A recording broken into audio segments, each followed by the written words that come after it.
नमस्कार मित्रांनो, तुमचे स्वागत आहे श्री स्वामी समर्थ. मित्रांनो, आपल्या सगळ्यांच्याच घराभोवती झाड असणं ही एक छान गोष्ट आहे. झाडे वातावरण शुद्ध करतात, सावली देतात आणि आपलं घर थंड ठेवतात.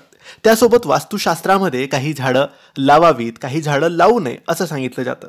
काही झाडं आपण घरात लावल्याने किंवा घराच्या अवतीभोवती लावल्याने सुख समृद्धी घरात नांदते, घराचं वातावरण पवित्र सकारात्मक होतं. मित्रांनो, परंतु काही अशीही झाडे असतात जी घरात समृद्धीऐवजी विपरीत उलट परिणाम घडवतात. आजच्या व्हिडिओमध्ये आपण जाणून घेणार आहोत चुकूनही घराजवळ कोणतीही झाडे लावायची नाही. आणि का? कारण ही झाडं अशुभ असतात. मित्रांनो, आपण अनेक वेळा पाहतो घरात पैशाची चणचण सुरू असते, कुटुंबात ताणतणाव वाढतो, लहान सहान आजार सुटत नाही आणि लोक म्हणतात काय करू, नशीबच साथ देत नाही. पण कदाचित त्यामागे घराभोवती, घराच्या आजूबाजूला, घराच्या समोर लावलेली चुकीची झाडे असू शकतात.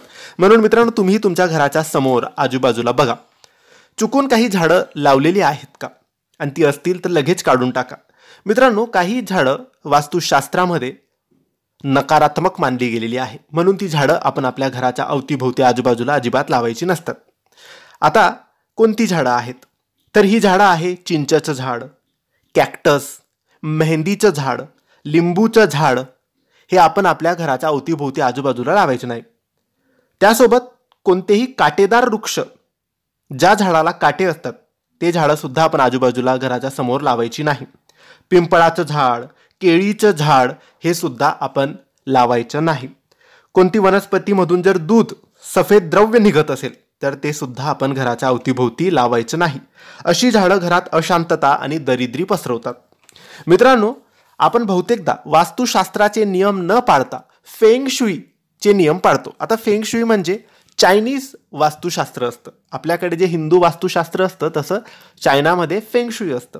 तर आपण फेंग शुईचे नियम पाळतो. फेंग शुईमध्ये सांगतात की घरात बांबू लावा, घराच्या आजूबाजूला बांबू लावा, बोनसाईचं झाड लावा. पण हे वास्तुशास्त्रात नाही सांगितलं जात. हे झाड नकारात्मकता आणतं, म्हणून वास्तुशास्त्रानुसार बांबू, बोनसाई घरात लावायची नाही. म्हणून मित्रांनो, तुमच्या घराच्या अवतीभोवती सुद्धा हे झाडं असतील तर लगेच काढून टाका. आणि जे शुभ झाडं आहेत, जे घरात शुभत्व आणतात, ते झाडं आपण लावायचे आहे. त्यासोबत पिंपळ, वड सुद्धा घराच्या अवतीभोवती नाही पाहिजे. बाभूळचं झाड अजिबात नाही पाहिजे. रबरचे प्लांट असतील ते सुद्धा नाही पाहिजे. मित्रांनो, अशी झाडं तुम्ही चुकून सुद्धा तुमच्या घराच्या अवतीभोवती आजूबाजूला लावू नका. ही माहिती आवडली असेल तर लाईक आणि शेअर करा. काही प्रश्न असतील तर कमेंट्सद्वारे विचारा. आमच्या चॅनलला सबस्क्राईब करायला विसरू नका. धन्यवाद. श्री स्वामी समर्थ.